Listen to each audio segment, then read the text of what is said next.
And I come back, and he's just gone.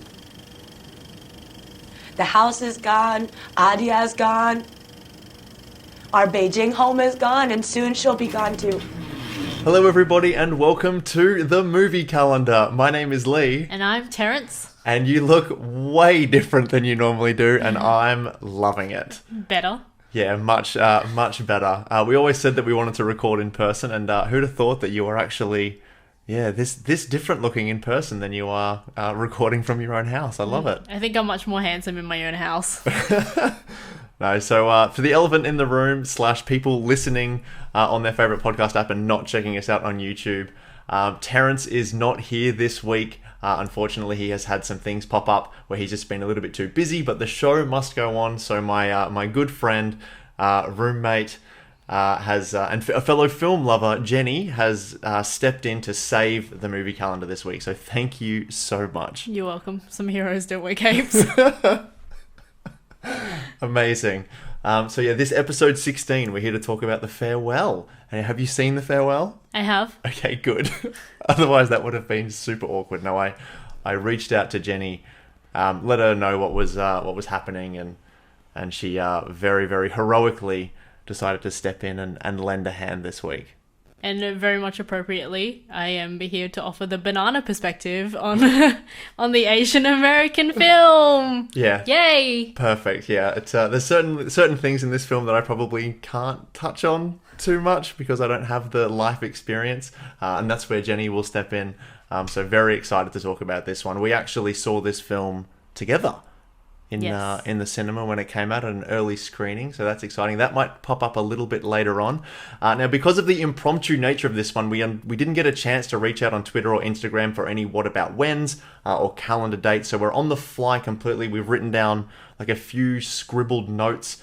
We did watch the film today together to get a little bit of a feel for it again before we recorded, but it is just such a gorgeous film.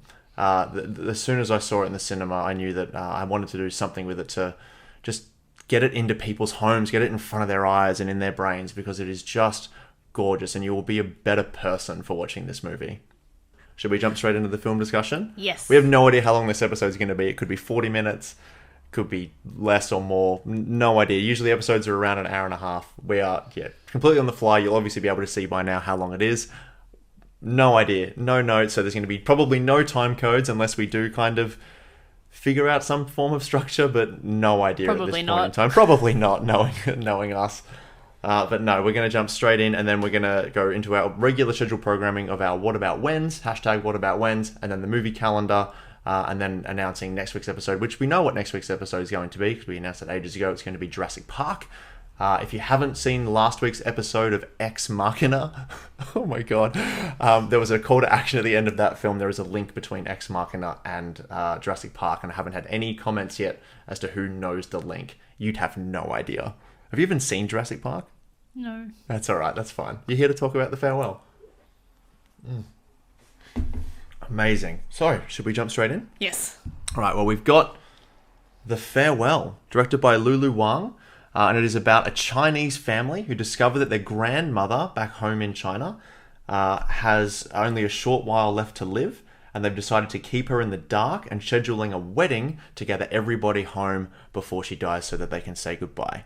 This is a drama, it's a comedy, it's just an amazing piece of cinema for you to check out. If you haven't seen it, make sure you do, because we are going to be talking about it as if you have.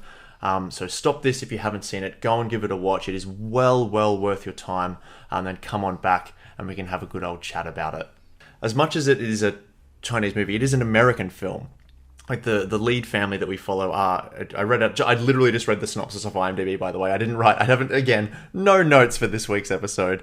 Completely on the fly. But it is about a Chinese American family. Who have spent the majority of their life in the United States, and they are going home to China to see their grandmother, or Nai Nai, as she is in the film, who is just... You will fall in love with Nai Nai if you haven't already. She is just an absolute MVP. This film makes you want to reach out to your family. It's universal as well. This is not just a film that you should watch if you have Chinese or Asian background. everybody should see this film because at its core, at its heart, it is about family. And everybody can identify with that and having fights with your family and connecting with your family in just the most beautiful ways and horrific ways as well. So yeah, it is for absolutely everybody. I think it's a very balanced movie as well. Even though it kind of highlights, like the differences between American culture and Chinese culture very well. It doesn't, try and say one's better than the other in any way. Yeah, it just shows it. Yeah. Yeah. For those not in the know, this movie, directed by Lulu Wang, this is based off a true story. It says it at the beginning of the film. It says, I didn't write it down, but this is based off a lie or based off a real lie. Based on an actual lie, yeah. So this story actually happened to her. And you can tell as well, like there's a certain thing that you can see in cinema when it's a personal story. You see it in Moonlight with Barry Jenkins, and just the history is just of the culture is so well lived in the city that it's set in, and you see it here with this family unit. Like it's so personal. You can tell that she has lived through this experience because it's so rich. There's so much history in these characters, in the areas that they live. It feels so real. It's almost like a documentary. So Billy is our eyes into the film.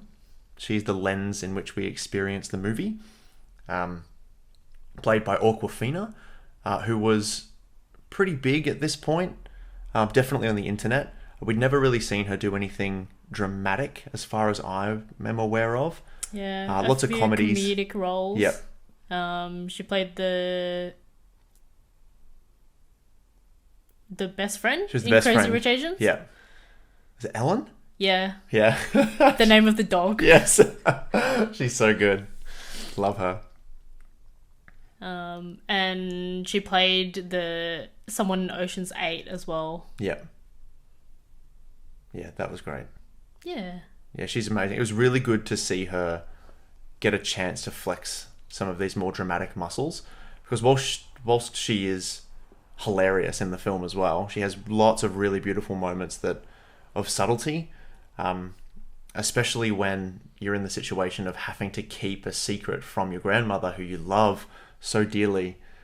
She plays it so well. Like she's the family member who wasn't invited to go over to China to say goodbye because they were afraid that she was going to let it be known that Nai has stage 4 cancer, because she's just so emotional, always crying. But no, she held it together so well, but you could always sort of see it bubbling under the surface. It's an incredible performance.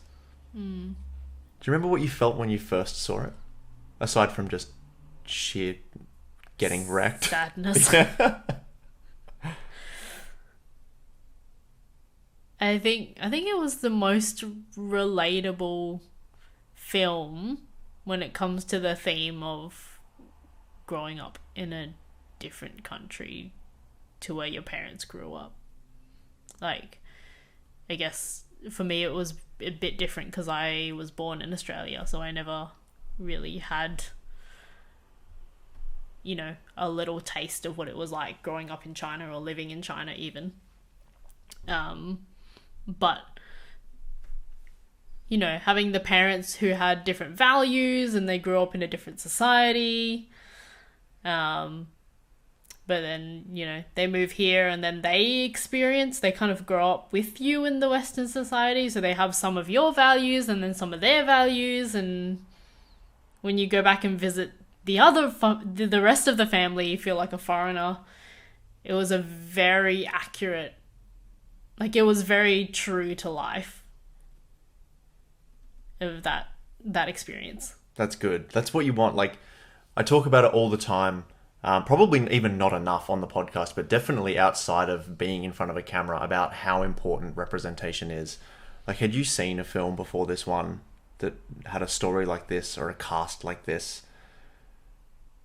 I don't think so. Crazy Rich Asians was probably the biggest one because it was the That was first huge. one. Yeah.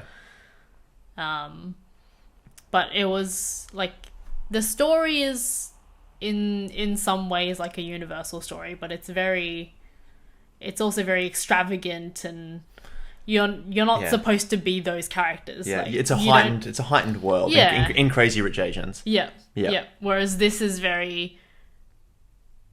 it's very real. It's a small family story. Yeah. Yeah. Yeah. It's just so incredibly well put together.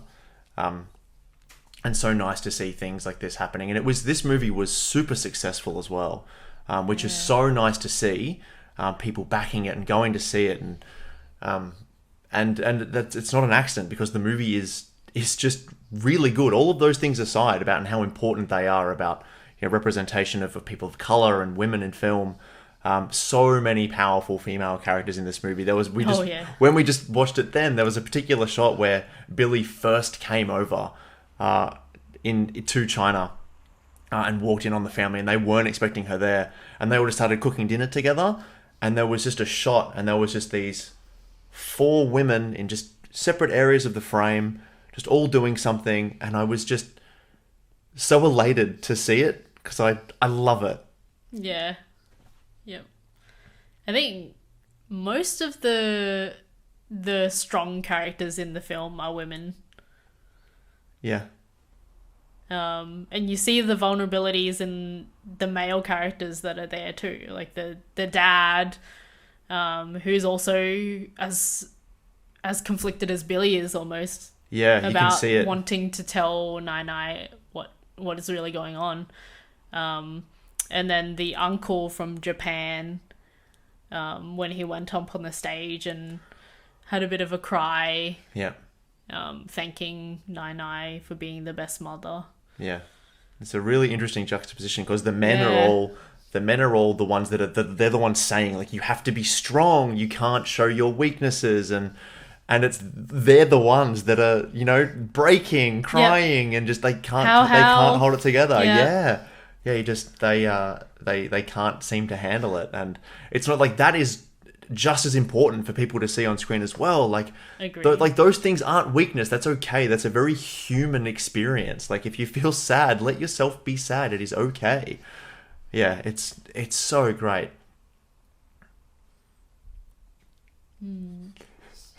Dead air is the best. I always say there's a lot of power in silence. Not so good on a podcast, but that's okay. That's fine.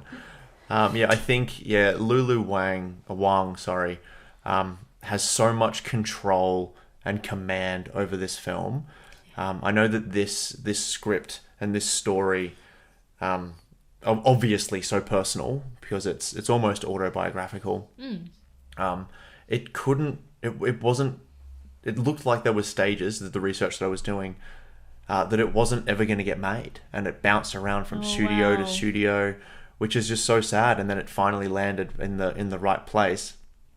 It's so great to see that A24 logo pop up on the front. If that's going to come up, you're in for a good experience. Yeah. Not sponsored by A24. I love their films. I will see anything that they produce, the weird and curious and wacky. And I think this was the first film they made that had a PG rating. Yes. Yeah.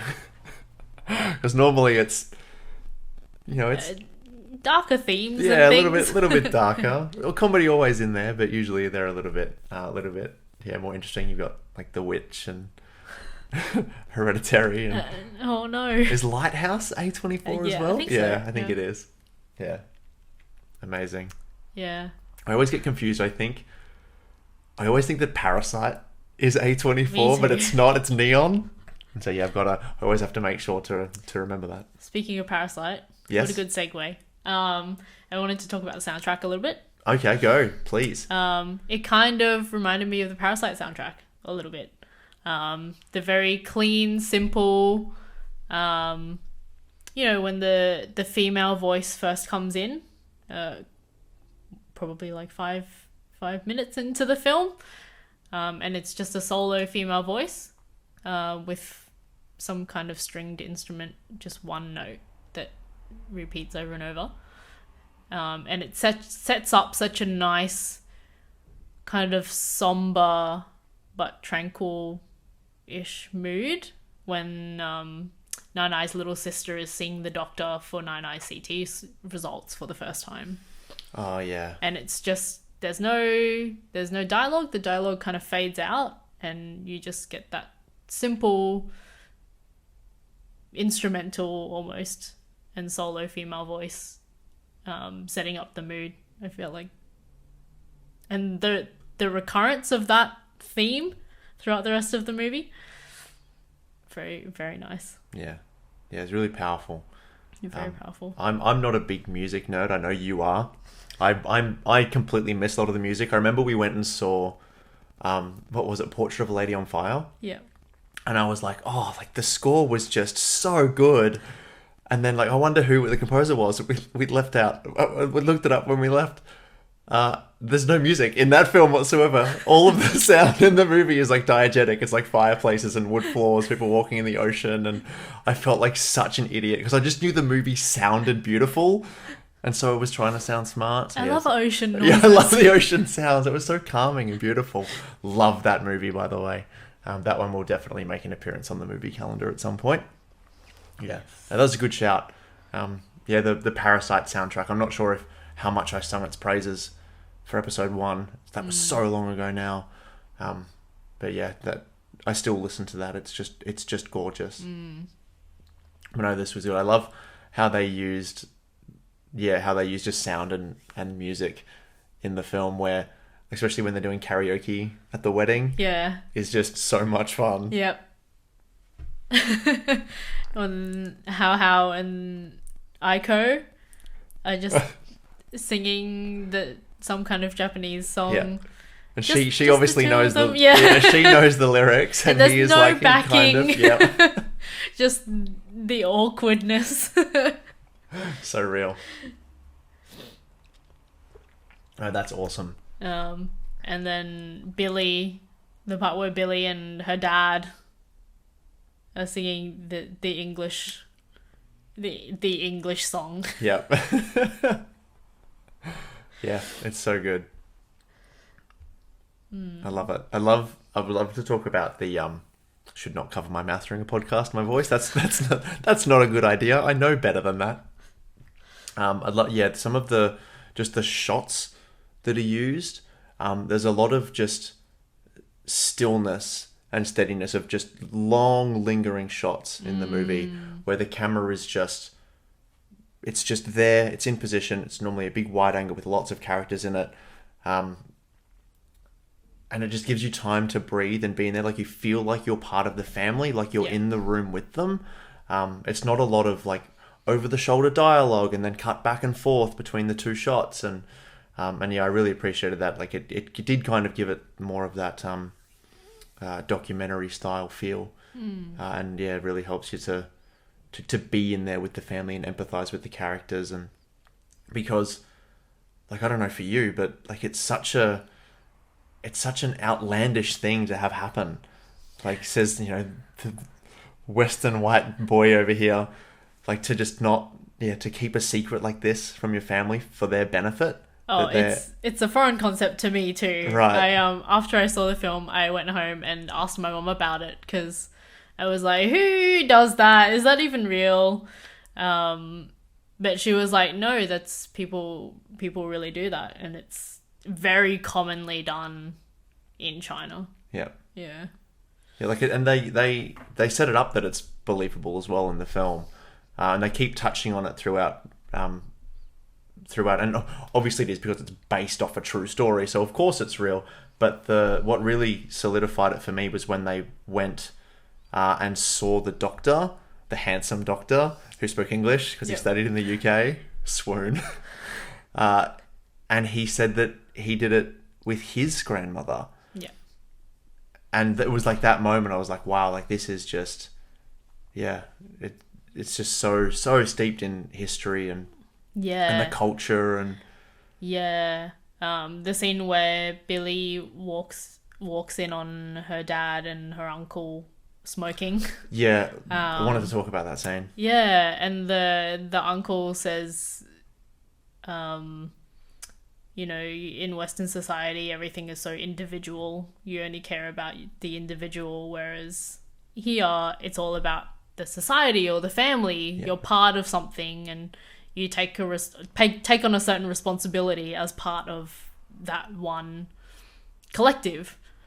And I think that's very relevant, I would say, at the moment in society with certain issues. Certain things happening at the moment that people are being a little bit more selfish than they should be and not thinking of the collective. I have no idea what you might be talking about. We tried the movie, Cal. I'm not sure. I don't even know if you've listened to or watched an episode yet. But we try to keep the episodes like fresh so that anyone people can jump in at any point and listen to it in like 5-10 years in the future. But there's some horrible things happening in the world right now, and people are being very selfish and should just not. So that kind of dates this a little bit, but that's okay. Sorry. I'm all right with that. No, it's fine. No, you're all good. Yeah, no, I really like that collectivist mentality. That societal mentality of just everything you do should benefit your not even just family, but your community. Yeah, that's the word I was looking for. Dancing around until it popped into my head. It's all about community. It is. And just being so deeply bred into the culture. And coming across super well in the film. Like, I couldn't imagine this movie being made with someone who, maybe not even someone who went through this experience, but someone from that background. You couldn't have done it, at least not to this level. Yeah. I wanted to talk about the scene before we get away from it with the uncle and dad. Yes. They were smoking. Because you mentioned before about how Billy's dad, you feel as though he is conflicted and he wants to say something, because he's been in America for 25 years, and it's obviously had an impact on him, and he wants to do something. I think that when Billy came into that room, they were talking and having a discussion about whether they should tell her or not. Yeah. Like, I felt it. Not a word of it was said, and I don't know whether that's true or not, but just the reaction of the room and the way that it felt, I feel as though they were having that conversation. Yeah, and Billy asked them, are you going to tell her? And the dad just goes, I can't. I can't betray... I think he said I can't betray my family or something. I can't go against my family. Yeah. Yeah. Yeah. Just incredible. Yeah. We should talk about some funny things, because this movie isn't all just heavy, make you cry. Like, it is super funny. It is very light. Yes. Up until certain points. Yeah. Like, just excuse the last 10 minutes of the film.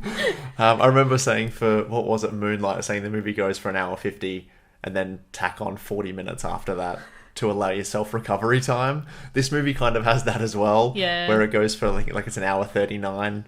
And then you want to give yourself a good 15... couple of days. 15 minutes, 20 minutes to recover. It just rips your heart out. But no, before you get to that bit, there is just so much humour.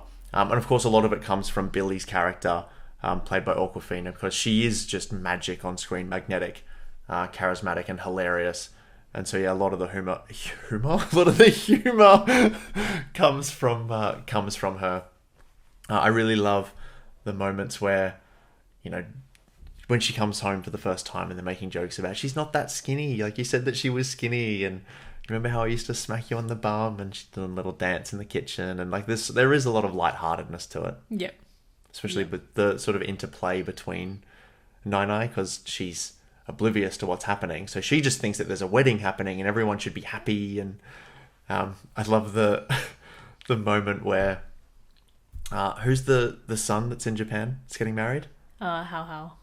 Yeah. So he obviously, he was probably a little bit younger, or maybe hasn't lived in China, because he certainly hasn't learned the language to the best of his possible ability. Yep. And just the like fish out of water moments of like speak to your grandmother he in speaks Chinese. really well. Say something. Yeah. and he's like, I don't want a big buffet at the wedding. It was like the line that he said was just so good. I think at the very start, it starts off like that as well, because the first thing you really see is Billy making a phone call. Or on the Yeah, phone call the with opening Nai. shot, yeah. Yeah. And she asks if she's wearing a hat because it must be cold outside. Yeah. And then she says, don't wear earrings. I heard that people can rip your ears out. And she's like, I'm not wearing earrings. She's wearing earrings. She hasn't got a hat on. So she's clearly okay with lying to her grandmother and for some degree. Isn't everyone? Yeah. So no, I didn't agree to that. I was just flowing the conversation. No, don't lie. Lying's bad. No, it's not. Oh my gosh. Yeah. Not if it benefits people. Oh my god, please. Don't listen to Jenny, everyone. That's the end. Thank you so much for coming. I hope you learned something. No, it's just stunning. Yeah, that opening scene I'd completely forgotten because the film just flows so naturally and so beautifully, and then when it gets to the end, like the rug gets pulled out of you. Should mention as well that I did a little bit of research before recording this. As of this date of recording, Nai is still alive. Oh wow! As far as I'm aware, I couldn't find any confirmation that she had passed. And the film does end, and it says like 6 years on from her terminal diagnosis, she's still fighting strong and going strong. And this movie is quite recent. I think this even might be the most recent film that we're adding to the movie calendar, coming out in mid to late 2019. But doesn't make it any less of a worthy addition to the calendar being so recent. There's a reason why it's going on, and it's because it's brilliant. Is there anything else that you wanted to talk about with the film before we go to our what about whens? Anything in there that was just, aside from just everything, that was just super relatable? Any like really niche things that you picked up on that you were like, oh my god, that's so my family? There were a lot of things. I think in the opening shot, the conversation where the phone call she was having with Nai, and just her terrible Chinese that I don't know if you picked up on, No. but like horribly accented Chinese. Yeah. And you know, her not knowing some Chinese words, and so she'll insert an English word here and there. Yeah. Is very, very me. Yeah, asking like what how do you say congratulations? Yeah. And then the thank you. What else is very niche? Also throwing in English words with Nai, who doesn't speak English but knows the context, like the okay, like just saying okay and I love you, and and you know that she would have taught Nai to say how to I say love that. you. Yeah. Oh my god, that was so sweet. It was at that moment I was like, this movie is going to wreck me, and we're like 3 minutes in. Yeah. What else? What else is super relatable? I think there are a lot of family things that are just relatable for any family. Her conflicts with mum and how they escalate so fast. Like someone will just drop a sort of passive aggressive-ish comment, and then it'll just go into a full-blown fight. Yeah. Bringing up their past and and trying to one up and that kind of thing. Having the really nosy aunties and uncles. Yeah, that was that whole dinner scene with the family who had stayed in China and the family who had gone to Japan and the family that was in America, all trying to like, this country's better for this reason. This one's better. It's like, well, if here is better, then why are you sending your son to study in another country? And like, oh, he'll come back. Like, will he though? Like, do you know that?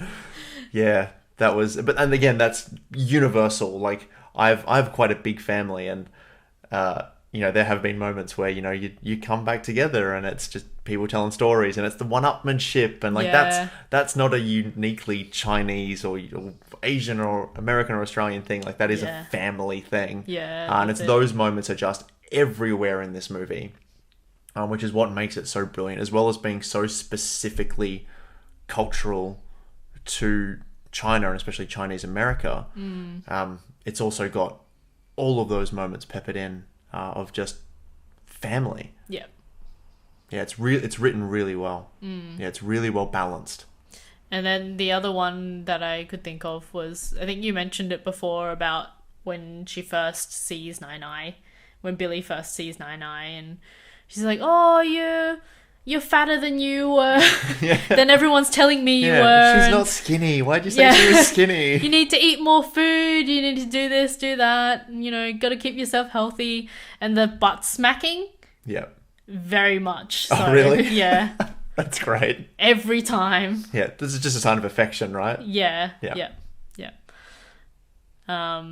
And there's certain, I don't really know how to explain it in English, but they like your butt to be crisp when they smack it. Right, okay. Yeah.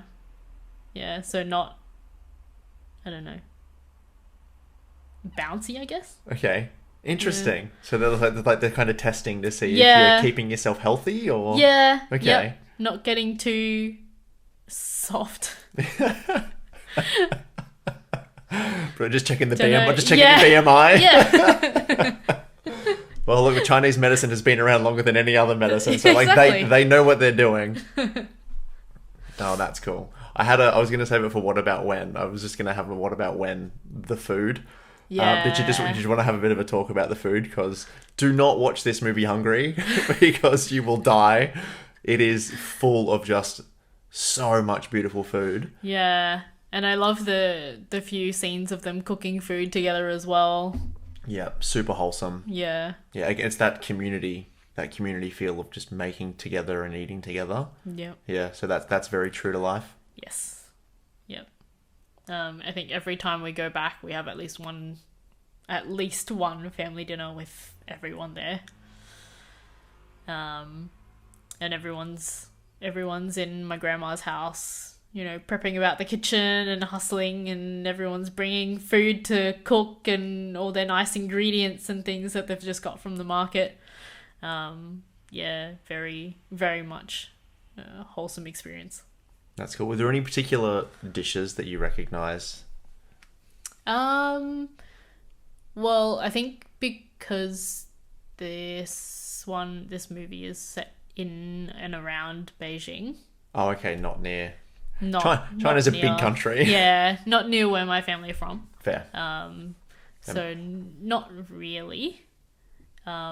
Stuff that I recognize, but not things that I have made with my family. Right. Or my family makes when we do dinners. So it's just more the significance of the cooking itself, and that was very relatable. Yeah, I think because in Chinese culture, cooking is so important. It's how people express love in a big way. Right. And so it's also, I guess, symbolic that they do so many dinners, or share so many dinners, because people, you know, it's an atmosphere, and you know, sharing love and being together. It explains why Nana got so upset that they weren't getting lobster at the reception for the wedding. Yeah, very important. Also, probably because she spent money that she no longer has. I picked up on that a lot. There was a lot of elements and themes of we can't be seen a certain way by others. We have to adhere to a certain standard because there's going to be eyes on us for the wedding.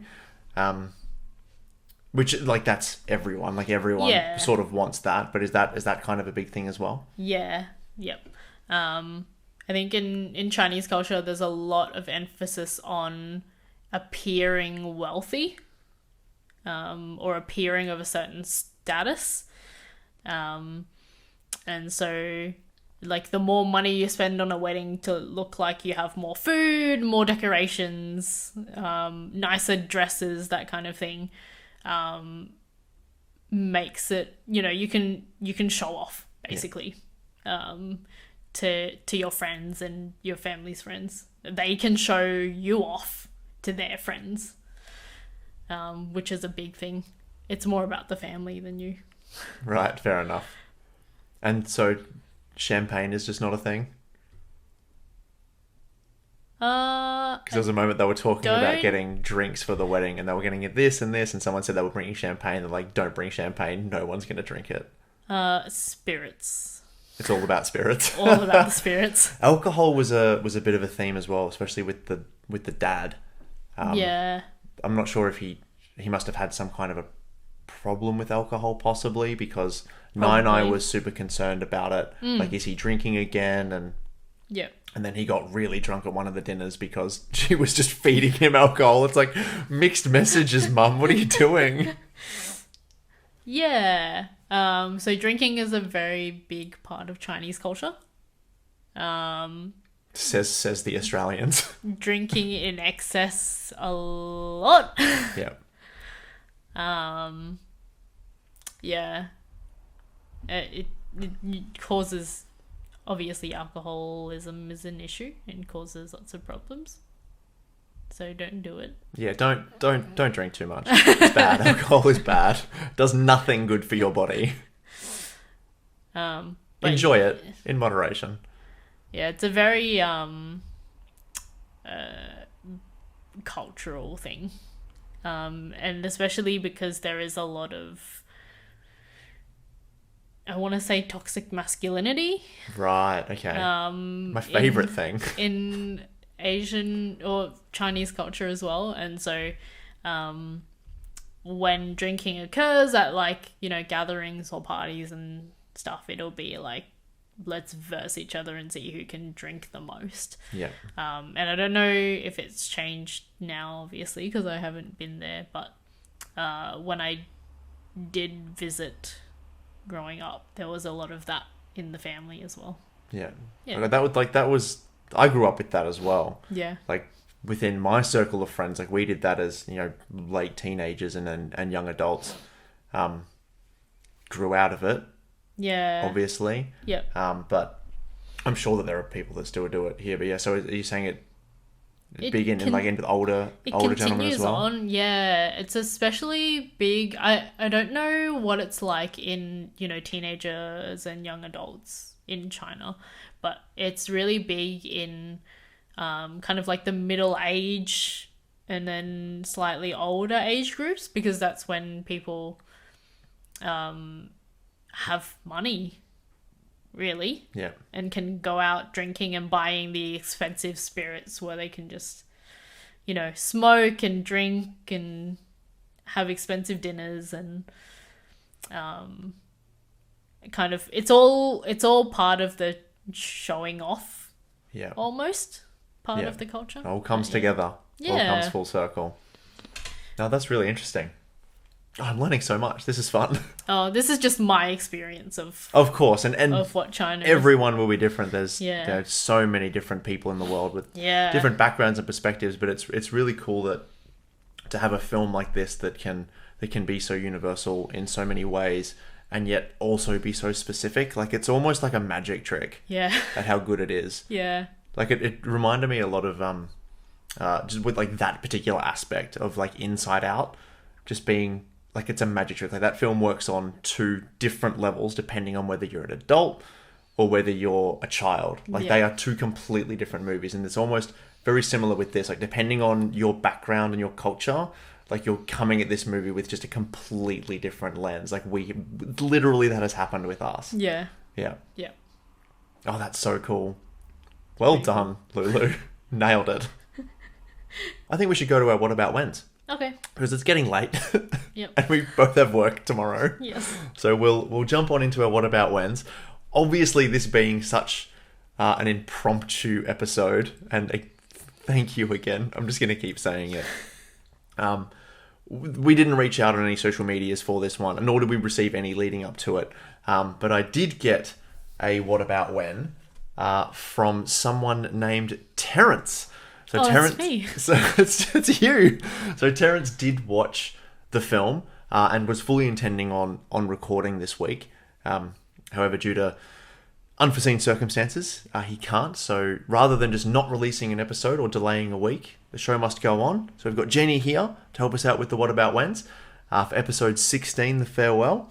But we've got one from Terence. He messaged me this earlier today. So he says, "What about when our hearts break as we watch through the rear window of the car as it drives away, how Nai cries and covers her mouth in despair. Full stop. Heartbreaking. Full stop. Yeah. Yep, and that's Agreed. And that's about as much as I think we should talk about that, because I will start crying. Yeah. No, it is so gorgeous. I hadn't seen the film since we saw it in the cinema over a year ago. And that image had still in my mind when I thought about the film, and I thought about putting it on the movie calendar. That was the image that popped into my mind. It's so beautiful, and everything leading up to it as well, with them, saying goodbye and then hugging just outside of the car, just holding each other's space, and like it's the kind of first time that they've both gotten to show that vulnerability, like that kind of emotional vulnerability. Yeah, I and think because you don't see, it's the shot from behind Nai, and it's Billy that is like, don't cry, and you hear Nai breaking, and it ruins you because she's so strong. Yeah. And like such a matriarch of the family, so powerful. So. Yeah. And to hear her break, like I'm already on the cusp, and that just does it. And then getting in the car and her saying, like, we know in hindsight now that she's still alive and she's okay, and she went on. But as far as the film is concerned, this is the last time that Billy's ever going to see her. Yep. And Nai doesn't know that. Yes. And so that, on top of the performances and on top of the writing and just the way that it's shot, her getting in the car, saying goodbye, and her being like, "Oh, I'll see you next time." Yeah. And she gets in the car, and she runs into the middle of the road, and it's just her as the camera in the back of the car just sort of pulls away, and it just holds there, and she gets further and further away, and then the hands go up over the mouth. As the car goes around the corner, and you just see Billy leaning out the back window. It's stunning. It is so stunning, and such a moving piece of cinema. Lulu Wang just showing off, really, just being like, "Oh, this string here, we can pull this. Isn't this fun? Aren't you enjoying this? Yes, but stop it. This string doesn't go any further. Oh no, it does. Here it comes." Yeah. I think if you tear back kind of like all the different complex layers that they're kind of added on top of each other to form that scene, if you go back to the basics of it, I think it captures really well the feeling that you get when you're going to visit an elderly relative in a foreign country, and you've got to say goodbye to them after you visit them, and you don't know if or when you're going to be able to see them again. And coming home to a different country, you're far away, it's very isolating. And that feeling is just captured so well. And then you put back on the layers of all of those other things. The cancer, the fact that Billy was like flirting with the idea of staying in China as well. Yeah. I was like, I want to stay here and help her. And they're just being like, what? So you can mope around and be sad? Like, no one wants that. But she's so conflicted. Yeah. And she's found a place to belong. Like, her life wasn't going fantastic back home in America. The fellowship that she was going for fell through, and all of those things, just like the perfect stew of emotion. And it really goes to show how good cinema can be at displaying what it's like just to be human and to live human experiences. That's why I love it, and that's why I love this film. Do you want to jump into another What About When? So I have What About When the family are all in the room pre-wedding looking for Aiko's earrings. Oh yeah. With there's no context when you come into that scene either. Yeah, it's just a shot of them. Everyone's on the floor, and Billy's just walking into the doorway. Everyone's just like, help! Quick, get down and help! Look, and Billy's just straight on the floor, looking for her earring. So that's great. But then the scene that the conversation that follows on after that as well, where Billy's just crawling around on the floor and just out of nowhere kind of goes, I want to stay here and look after Nai. And Mum is like, why would you do that? And then Billy kind of word vomits all of her feelings about, every time I leave, something changes, something goes away. When she was young and what it was like to move away and feeling the uncertainty that her parents had as well. And she's like, if I stay, there's going to be a structure, there's going to be a unit, a community. Yeah.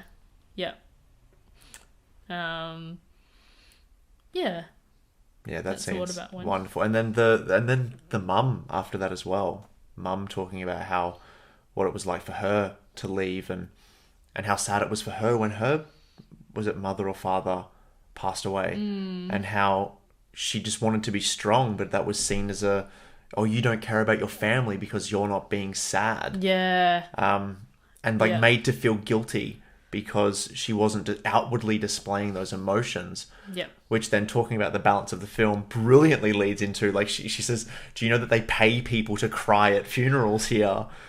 Because, like, as a sign of respect. And then, like, it cuts immediately from that scene to a cemetery of a woman just howling, outrageously howling, crying in front of, being paid to cry in front of someone's funeral service. Yep.